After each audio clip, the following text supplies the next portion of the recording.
টাকা ব্যয়েও নগরীর অনেক সড়কে অকেজো ট্রাফিক সিগন্যাল বাতিল, স্বয়ংক্রিয় সিগন্যাল ব্যবস্থাপনা গড়ার চেষ্টা চলছে।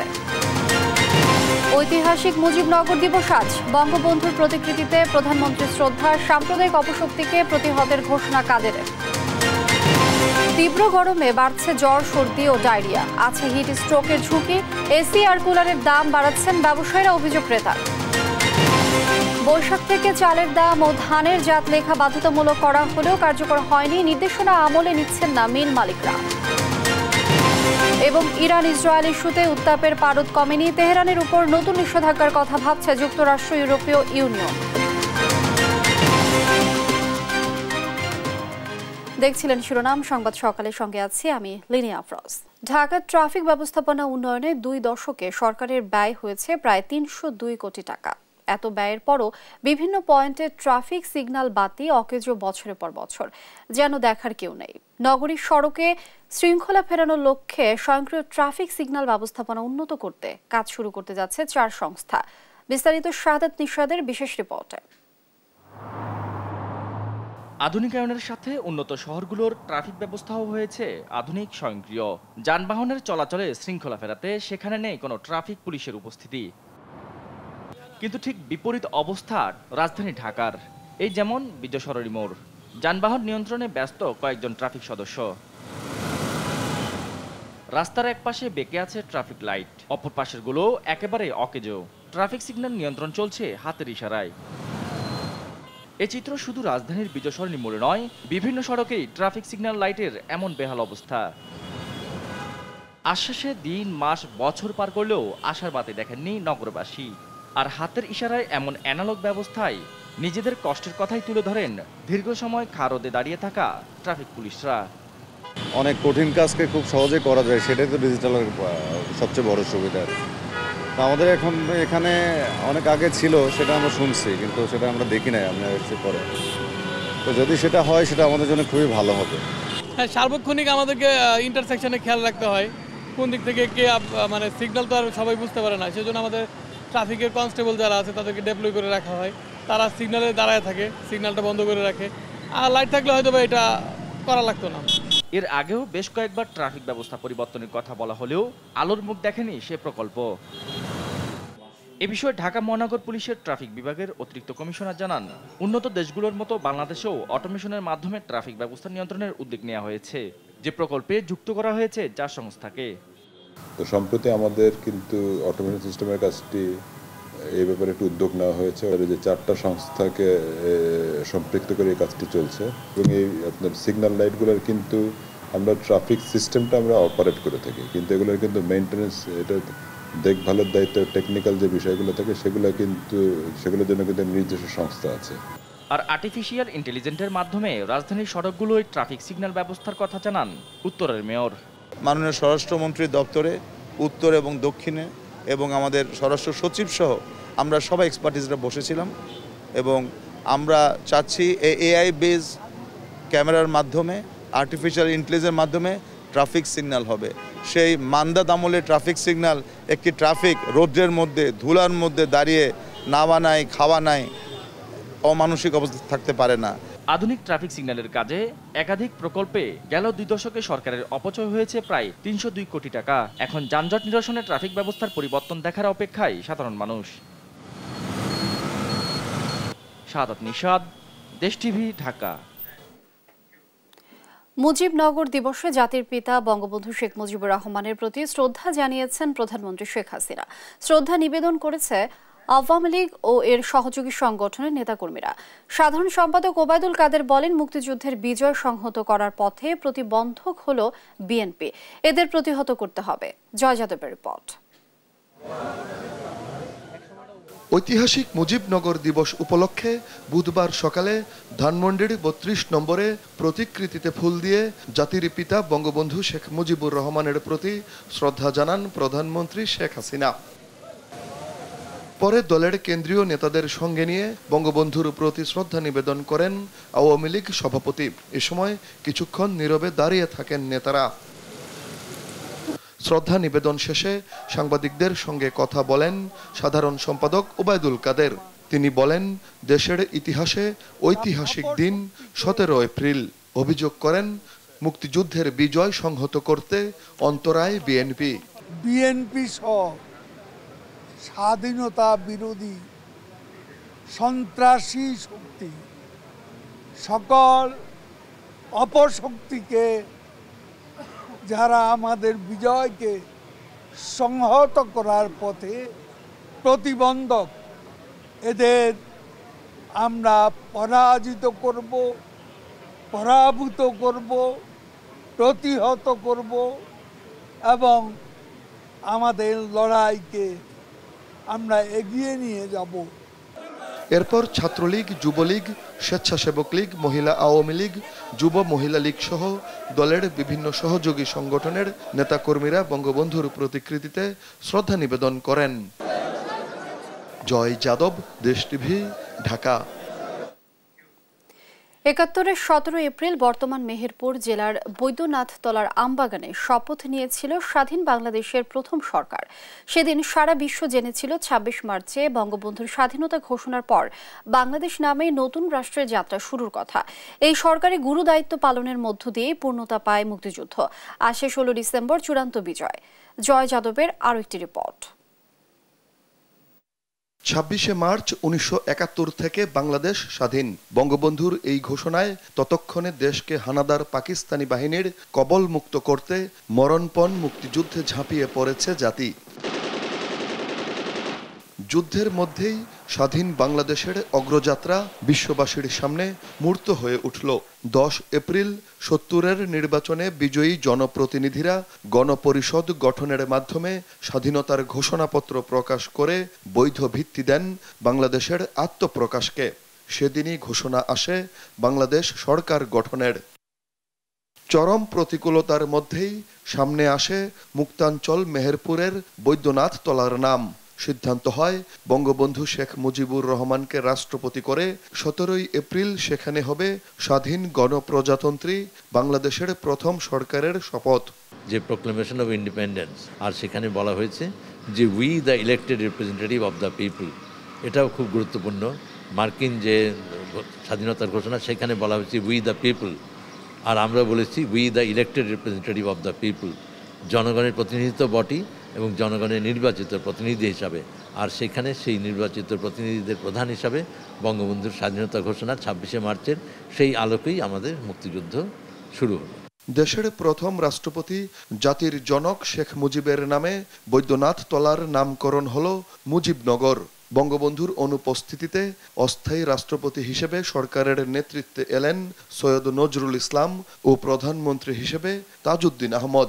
পৃথিবীতে কোনো দেশে কোনো যুদ্ধে, স্বাধীনতার যুদ্ধে এত কম সময়ে কিন্তু কোনো সরকার গঠন করতে পারেনি। এটা পেরেছিল তার প্রধান কারণ বঙ্গবন্ধু এটাকে পরিকল্পনাটা করে গিয়েছিলেন। এই সরকার বাংলাদেশের যুদ্ধের নেতৃত্ব দিয়েছে। যারাই ১৯৭১ সালে যুদ্ধ করেছেন, তিনি মুক্তিফৌজ হন, সামরিক বাহিনী হন, সিভিল প্রশাসন হন, সবাই এই সরকারকে মেনে যুদ্ধ করেছে। মুজিবনগরে বাংলাদেশ সরকারের শপথ অনুষ্ঠান মনোবল বাড়িয়ে দেয় রণাঙ্গনের যোদ্ধাদের। গতি পায় মুক্তিযুদ্ধ। ১৬ ডিসেম্বর স্বাধীনতার পূর্ণতা আসে বিজয় গৌরবে। জয় যাদব, দেশ টিভি, ঢাকা। দর্শক, রাজধানীর কারণ বাজারে আন্তনগর যমুনা এক্সপ্রেস রেলের বগি লাইনচ্যুত হয়েছে। সবশেষ খবর জানবো, সরাসরি যোগ দিচ্ছেন সহকর্মী নিয়াজ মোর্শেদ। নিয়াজ, ইতিমধ্যে আমরা জানতে পেরেছি যমুনা এক্সপ্রেস রেলের বগি লাইনচ্যুত হয়েছে। আপনি আমাদের জানাবেন বগি উদ্ধার করা হয়েছে কিনা? জি, এখন আসলে যে ট্রেনের বগিটি যমুনা এক্সপ্রেস জামালপুর থেকে আসতেছিল ঢাকার দিকে, সেই বগিটি যে লাইনচ্যুত হয়েছিল সেটি আসলে উদ্ধার কাজ সম্পন্ন হয়েছে। কিছুক্ষণ আগেই এই বগিটি আসলে আপনার আবার লাইনে তুলেছেন যারা রেলের যারা আসলে আপনার কর্মচারী রয়েছেন, যারা এই উদ্ধার তৎপরতায় ছিলেন, তারা আসলে এসে আপনার বগিটিকে আবার আসলে লাইনে তুলেছেন এবং এখন আসলে মোটামুটি আপনার সব ঠিক আছে এবং ট্রেনটিকে আসলে আবার কমলাপুর রেল স্টেশন থেকে নিয়ে যাওয়া হচ্ছে এবং এবং যে কাজগুলো ছিল আর কি সেগুলো মূলত উদ্ধার তৎপরতা যে কাজ ছিল সেই উদ্ধার তৎপরতা কিন্তু আপনার আর ইতিমধ্যে কিন্তু শেষ হয়েছে।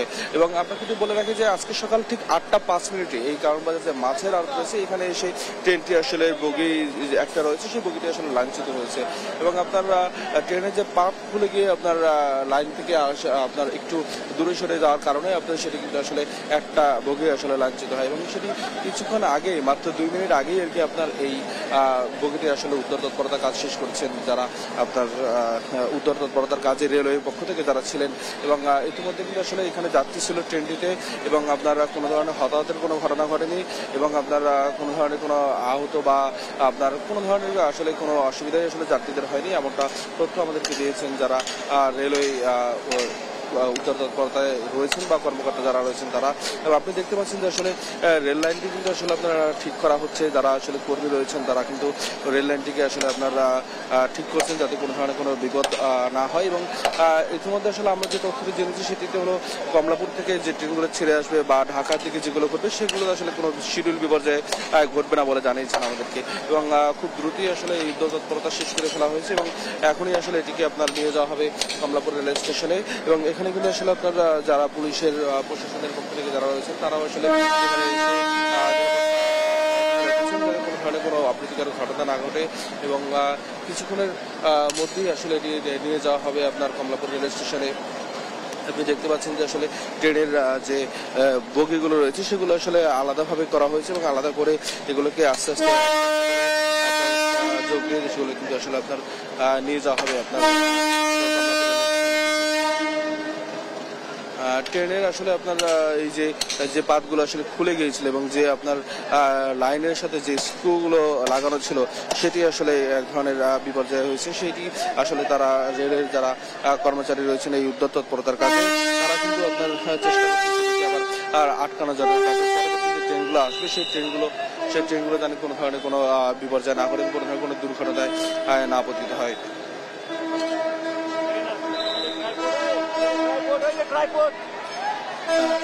আসলে বলছিলেন যে ট্রেন কিন্তু ইতিমধ্যে কিন্তু একটি ট্রেন আসছে, ট্রেনটা আসছে এবং আপনি একটু দেখেন যে পাশের যে লাইনটি রয়েছে সেই পাশের লাইনটি থেকে আসলে আপনার ট্রেন আসছে, যদি আসলে কোনো দুর্ঘটনার আর শিকার আসলে হয়নি। যারা রেলওয়ে কর্মকর্তা রয়েছেন বা এখানে যারা রেলওয়ে উদ্ধার রয়েছেন তারা কিন্তু বিষয়টিকে আসলে আপনার নিরাপত্তার সাথে এবং যথেষ্ট সচেতনতার সাথে আসলে তারা ট্রেনটিকে করে দিচ্ছেন যাতে কোনো ধরনের কোনো ঘটনা না ঘটে। এই যে লাইনটি রয়েছে এই লাইনটিতে আসলে আপনার যে ট্রেনটি এখনো আসলে এখানেই রাখা হয়েছে এবং কিছুক্ষণ পরেই আসলে এটিকে নিয়ে যাওয়া হবে কমলাপুর রেল স্টেশনে। এটা কিন্তু শুধুমাত্র যাত্রীবাহী ছিল না, এটা কিন্তু আসলে কয়েকটা পিছনের কয়েকটা বগি কিন্তু আসলে মালবাহী ছিল এবং সেই যদিও এটি আপনার আসলে ঢাকা জামালপুর থেকে এই এক্সপ্রেসটি চলে এসেছে এবং আপনার ঠিক 8টা 5 মিনিটের সময় আসলে এই দুর্ঘটনাটি ঘটে এবং এই একটা বগি আসলে লাঞ্ছিত হয়ে যায়। আপনি দেখতে পাচ্ছেন যে আসলে ট্রেনের কিন্তু আপনার যে লাইনগুলো যেগুলো আসলে ক্ষতিগ্রস্ত হয়েছে এবং যে স্ক্রুগুলো বগিটা লাইনচ্যুত হওয়ার কারণে যে ক্ষতিগ্রস্ত হয়েছিল সেগুলো আসলে তারা কিন্তু আপনার ঠিক করছেন এবং এরপরই আসলে এটিকে নিয়ে যাওয়া হবে কমলাপুর রেল স্টেশনে। কমলাপুর রেল স্টেশনে এটি যাওয়ার কথা ছিল।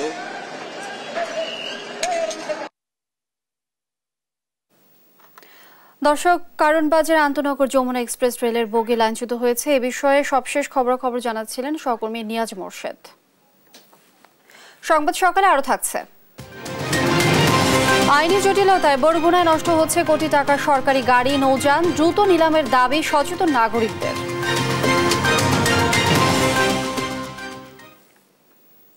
দেশজুড়ে বয়ে যাচ্ছে মৃদু থেকে মাঝারি তাপপ্রবাহ। কাঠ ফাটা রোদে জনজীবনে হাঁসফাঁস অবস্থা। মঙ্গলবার চট্টগ্রামের তাপমাত্রা পৌঁছায় প্রায় 38 ডিগ্রি সেলসিয়াসে। এতে বাড়ছে তাপপ্রবাহজনিত রোগের প্রকোপ। নগরী হাসপাতালগুলোতে বাড়ছে সর্দি, জ্বর, ডায়রিয়ার রোগীর সংখ্যা। এছাড়া বড়দের হিট স্ট্রোকের ঝুঁকিও বাড়ছে। চট্টগ্রাম থেকে সহকর্মী AK M নাজিমের তথ্যচিত্রে ডেস্ক রিপোর্ট। প্রচণ্ড দাবদাহে পড়ছে বন্দরনগরী চট্টগ্রাম সহ গোটা দেশ। দেশের কোথাও কোথাও তাপমাত্রা ছাড়িয়েছে 40 ডিগ্রি সেলসিয়াস। ব্যবসা গরমে স্বস্তি মিলছে না ঘরেও। গরমে কাবু ছোট বড় সবাই। বাড়ছে ডায়রিয়া, জ্বর সহ গরমজনিত রোগের প্রকোপ। শিশুদের পাশাপাশি বয়স্করা আছেন হিট স্ট্রোকের ঝুঁকিতে। গরমের কারণে জ্বর, সর্দি, ডায়রিয়া সহ বিভিন্ন রোগ নিয়ে চট্টগ্রাম মেডিকেল কলেজ হাসপাতালে ভর্তি হচ্ছে সাধারণ মানুষ। তীব্র গরমের কারণে মাথা ব্যথা, জ্বর, কাশি আর শরীর দুর্বল, এই জন্য মেডিকেল আসছে। কাশি, সর্দি, জ্বর এগুলো থেকে ঠান্ডা থেকে এগুলো হয়েছে আর কি। 4-5 দিন ধরে জ্বর ছিল, তারপর ডায়রিয়ার কারণে আর গরমের কারণে বমি, থামতেছিল না, এই কারণে ভর্তি হওয়া আর কি। সকাল থেকে অলরেডি 6টা স্যালাইন দিছে, এখন মোটামুটি ভালো। জ্বর, কাশি 3 দিন ধরে, আর খাবার দাবার খাচ্ছে না, চোখ মেলতে পারতেছে না। তীব্র তাপদাহের কারণে জ্বর ও কাশি সহ নানা রোগে আক্রান্ত হচ্ছে লোকজন। এক্ষেত্রে শিশু ও বয়স্কদের আক্রান্তের হার বেশি, তাই সতর্ক থাকার পরামর্শ চিকিৎসকদের। বাইরের যেগুলো ক্ষেত্রে খাবার, এগুলো সাবধানতার সাথে খাওয়ার জন্য আর কি, বিশেষ করে পানি খাওয়ার ক্ষেত্রে, বা হচ্ছে যেগুলো অনেকে হচ্ছে আখের জুস খায় বা ভিন্ন জনের মানে দোকানের ইয়াগুলো খায়, এগুলো যাতে অ্যাভয়েড করে আর কি, বা ফুচকা চুচকা খাওয়ার ক্ষেত্রে সতর্কতা অবলম্বন করার জন্য। 3 দিনের বেশি জ্বর থাকলে চিকিৎসকের পরামর্শ নিয়ে ওষুধ সেবন করা উচিত, জানান চট্টগ্রাম মেডিকেলের পরিচালক।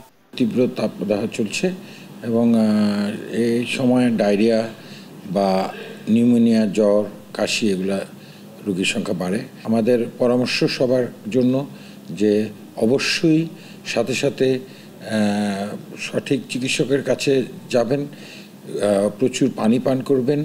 ওরস্যালাইন খাওয়া, ঘাম ও ময়লাযুক্ত হাতে কোনো কিছু মুখে না দেয়া এবং পচা বাসি খাবার এড়িয়ে চলা এবং বড় ছোট সবাইকে বেশি পরিমাণে নিরাপদ পানি পানের পরামর্শ দিচ্ছেন চিকিৎসকেরা।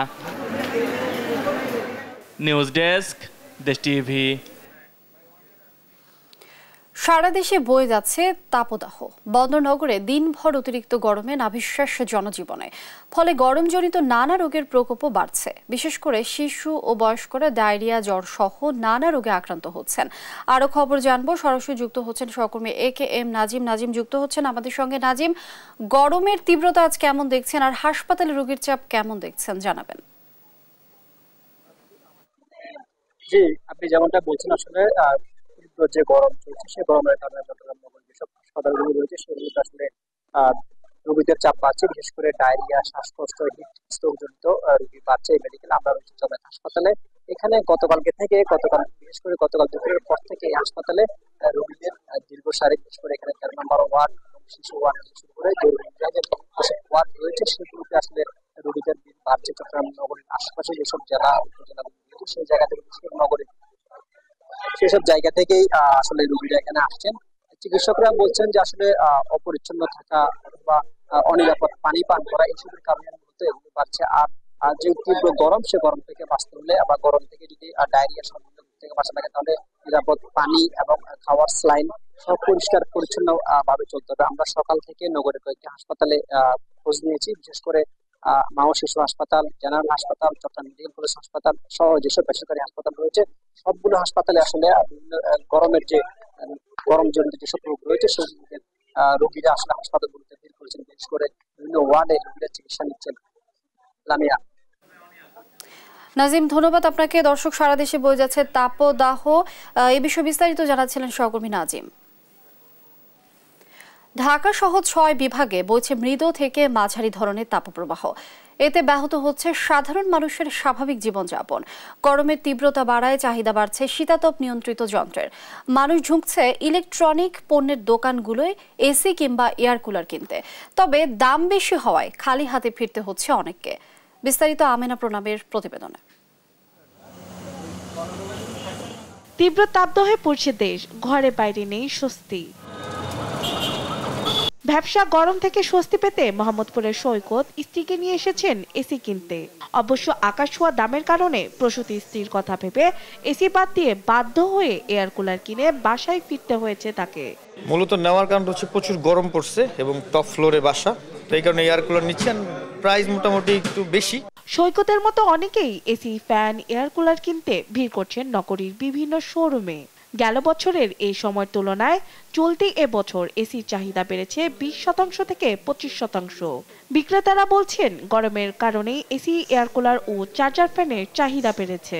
গরমটা বেশি, এই গরমের জন্য আমরা এখানে আসছি দিনের দেখার জন্য। প্রচুর গরমের কারণে ফ্যান কিনছি। গরমটা অত্যাধুনিক, প্রচন্ড গরম, যে কারণে এসি কিনতে আসা। দাম যাই হোক নিতে হবে এখন, যেহেতু গরম পড়ছে। ক্রেতারা বাড়তি দামের কথা বললেও তা মানতে নারাজ ব্যবসায়ীরা। ব্র্যান্ড ভেদে সর্বনিম্ন 10 থেকে 32,000 টাকায় বিক্রি হচ্ছে এয়ার কুলার। চার্জার ফ্যান মিলছে 3,200 টাকা থেকে 6,000 টাকায়। টন ভেদে এসি বিক্রি হচ্ছে 45,000 থেকে 86,000 টাকায়।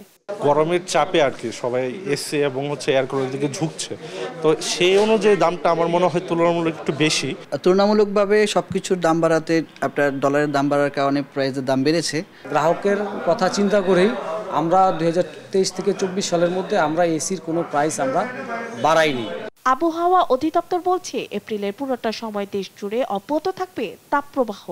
দক্ষিণাঞ্চলে তাপদাহ থাকবে, এমনকি 20 তারিখে পরে যে আমরা দেখতে পাচ্ছি যে এই এলাকা আরো বেড়ে যাবে তাপদাহ। অনেক জায়গায় তাপমাত্রা 40-41 ডিগ্রি তাপমাত্রা ওঠার সম্ভাবনা আছে।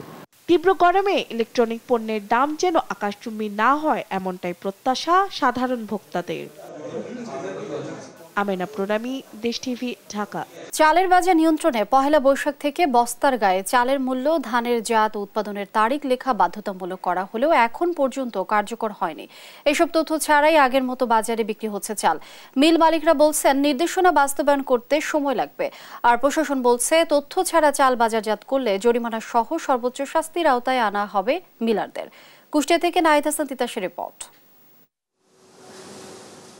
চালের বাজার নিয়ন্ত্রণে গত ফেব্রুয়ারিতে খাদ্য মন্ত্রণালয় চালের বস্তার গায়ে দাম লেখার পাশাপাশি ধানের জাত, মিলের নাম ও উৎপাদনের তারিখ লেখা বাধ্যতামূলক করে পরিপত্র জারি করে। 14 এপ্রিল পয়লা বৈশাখ থেকে এ নির্দেশনা বাস্তবায়নের কথা থাকলেও দেশের বৃহত্তম চালের মোকাম কুষ্টিয়ার খাজানগরের কোনো চালকলই বস্তার গায়ে এসব তথ্য দেওয়া শুরু করেনি। এতে ভোক্তাদের মধ্যে দেখা দিয়েছে মিশ্র প্রতিক্রিয়া।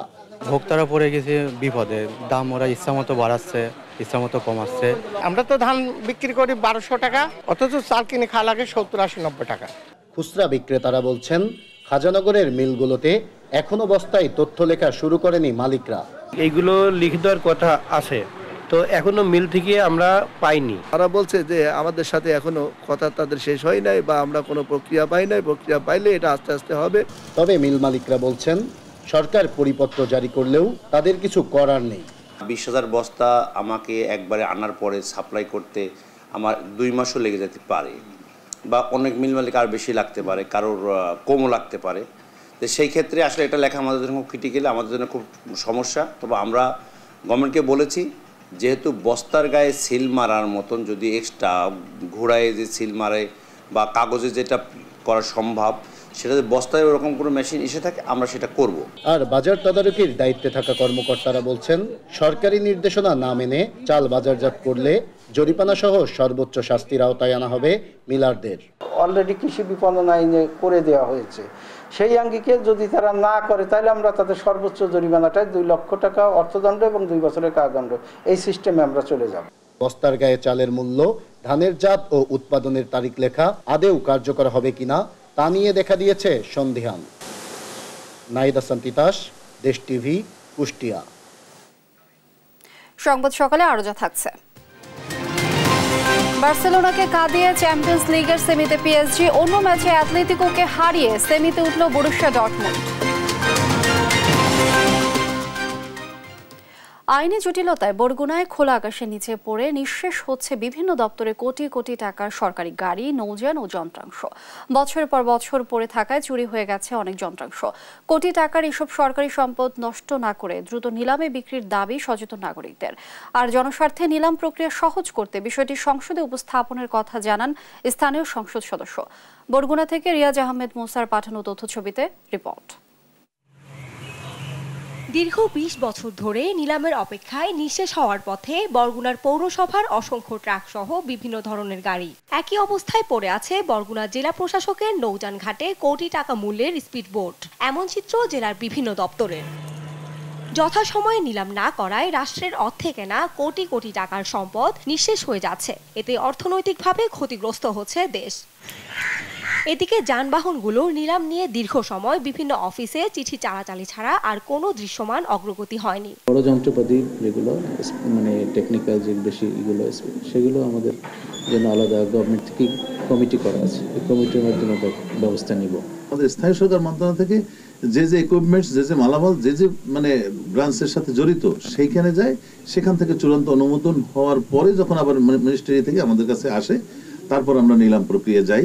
যদি এই নিলাম প্রক্রিয়াগুলো বা বিক্রির প্রক্রিয়া যদি দীর্ঘসূত্রিতার হয়, তাহলে যতই দিন বাড়ে ততই এখানে কিন্তু এটির বিক্রয় মূল্য বা ভ্যালু সেটি কমে যাচ্ছে। নিলাম প্রক্রিয়া দ্রুত সময়ের মধ্যে করতে সংশ্লিষ্ট দপ্তরের মাধ্যমে সমাধানের আশ্বাস জেলা প্রশাসনের। কোনো দপ্তরের এই ধরনের যদি বিষয় যদি আমার গোচরে আসে, সেইগুলো কিন্তু আমরা তাৎক্ষণিক ব্যবস্থা নেওয়ার চেষ্টা করি এবং সামনেও যদি এই ধরনের কোনো অবজারভেশন থাকে সেই বিষয়গুলো নিয়ে আমরা কাজ করব, যাতে সরকারের এই সম্পদগুলো যেন নষ্ট না হয়। সরকারি সম্পদ নষ্ট হওয়ার হাত থেকে রক্ষা করতে নিলাম প্রক্রিয়া সহজ করতে বিষয়টি সংসদে উপস্থাপন করার কথা জানিয়েছেন স্থানীয় সংসদ সদস্য। অনেক ধরনের অর্থনৈতিক ভাবে সাশ্রয় করা যায় বা করা যায়, আমি একটু খতিয়ে দেখি, তারপরে আমি যদি মনে করি যে এটা জনস্বার্থে প্রয়োজন আছে, তাহলে অবশ্যই এটা পার্লামেন্টে ওঠানোর মতো একটা বিষয়। বরগুনায় সরকারি ও স্বায়ত্তশাসিত প্রতিষ্ঠান মিলিয়ে ৮২টি দপ্তর রয়েছে। সংশ্লিষ্ট দপ্তরগুলোতে নিলাম উপযোগী বিভিন্ন সরকারি সম্পদ পড়ে আছে বছরের পর বছর। নিউজ ডেস্ক, দেশ টিভি। আন্তর্জাতিক প্রসঙ্গ। ইরানের উপর নিষেধাজ্ঞা দিতে যাচ্ছে যুক্তরাষ্ট্র ও ইউরোপীয় ইউনিয়ন। ইইউ প্রধান জোসেফ বোরেল জানান, শিগগিরই নিষেধাজ্ঞার ঘোষণা আসবে। ১৩ এপ্রিল ইসরায়েলের আকাশ সীমায় ইরানের ক্ষেপণাস্ত্র ড্রোন হামলার জেরে তেহরানের পারমাণবিক কর্মসূচির উপর নতুন করে নিষেধাজ্ঞা আরোপের আহ্বান জানায় তেল আবিব। তবে তেহরানের উপর আগে থেকেই থাকা জাতিসংঘ নিষেধাজ্ঞার মেয়াদ চলতি বছরের অক্টোবরে উত্তীর্ণ হবে। এদিকে তুর্কির প্রেসিডেন্ট রিসেপ তাইয়েপ এরদোয়ান ক্ষোভ জানিয়ে বলেন, মধ্যপ্রাচ্যের এই টালমাটাল পরিস্থিতির জন্য নেতানিয়াহুই দায়ী। বলেন, নেতানিয়াহুর গোয়ার তুমি তার নিজের রাজনৈতিক জীবন ও ইসরায়েলি নাগরিকদের জীবনকে ঝুঁকির মুখে ফেলে দিয়েছে। এদিকে ১৩ এপ্রিলের হামলায় ইরান ব্যালিস্টিক ক্ষেপণাস্ত্র ছুড়েছে বলে দাবি করেছে তেল আবিব।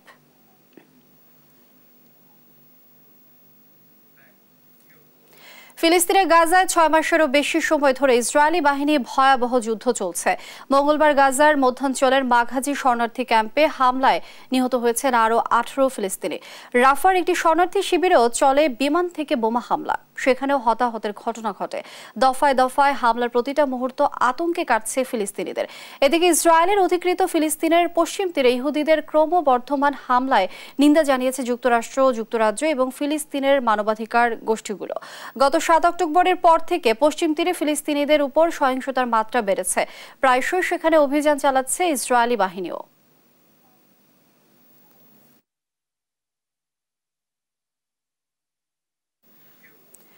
ঝোড়ো বাতাস আর প্রবল বর্ষণে মরুর দেশ সংযুক্ত আরব আমিরাতের দুবাইয়ে দেখা দিয়েছে আকস্মিক বন্যা, যা দেশটিতে গত ৭২ বছরের ইতিহাসে রেকর্ড। ২৪ ঘন্টারও কম সময়ে ২৫৪ মিলিমিটার বৃষ্টিপাত রেকর্ড করেছে আবহাওয়া বিভাগ। তলিয়ে গেছে দুবাইয়ের অন্যতম বিমানবন্দর, বাতিল হয়েছে অর্ধশতাধিক ফ্লাইট। এদিকে উপসাগরীয় দেশ ওমানে বন্যায় প্রাণহানি বেড়ে দাঁড়িয়েছে ১৯ জনে। আরো জানাচ্ছেন লুৎফুর কবির। ঝড়ো বাতাসের সঙ্গে ভারী বৃষ্টিপাত সংযুক্ত আরব আমিরাতে এমন দুর্যোগপূর্ণ আবহাওয়া গত কয়েক দশকে দেখেনি দেশটির সাধারণ মানুষ। মঙ্গলবার মরুর শহর দুবাইয়ে প্রবল বর্ষণে সবকিছুকে গ্রাস করে নিতে দেখা যায়। কয়েক ঘন্টার বৃষ্টিতে আকস্মিক বন্যা দেখা দেয়। সবচেয়ে বেশি ক্ষতিগ্রস্ত হয় দুবাইয়ের অন্যতম ব্যস্ত আন্তর্জাতিক বিমানবন্দরে। বৃষ্টিতে বিমানবন্দর পরিণত হয় পুকুরে, ব্যাহত হয় ফ্লাইট। বিশ্বের সবচেয়ে ব্যস্ততম এই বিমানবন্দরের ফ্লাইট ব্যাহত হওয়ায় বিপাকে পড়েন নানা দেশের মানুষ। সড়কেও একই চিত্র, অনেকে রাস্তায় গাড়ি ফেলেই চলে যান। আবহাওয়া দপ্তর জানায়, খাতমা আল শাকলা এলাকায় ২৫৪ মিলিমিটারের বৃষ্টিপাত রেকর্ড করা হয়, যা গেল কয়েক দশকের মধ্যে দেশটিতে সর্বোচ্চ। আকাশ জুড়ে বজ্রপাতে আতঙ্ক ছড়িয়ে পড়ে শহরের মানুষের মাঝে। বিশ্বের সবচেয়ে উঁচু ভবন বুর্জ খলিফার বজ্রপাত স্পর্শ করতে দেখা যায়। দেশটিতে সচরাচর এমন পরিস্থিতি বিরল। আরব উপদ্বীপের দেশে নিয়মিত বৃষ্টিপাতের অভাবে অনেক রাস্তা এবং অন্যান্য এলাকায় নিষ্কাশনের ব্যবস্থা খুব একটা সচল নয়, যার ফলে বন্যা হচ্ছে। উপসাগরীয় দেশ ওমান ও বাহরাইনেও একই পরিস্থিতি। আচমকাই বন্যায় ওমানে বেড়েছে প্রাণহানি। এর জন্য জলবায়ু পরিবর্তনকেই দায়ী করছেন বিশেষজ্ঞরা। লুৎফর কবির, নিউজ ডেস্ক, দেশ টিভি।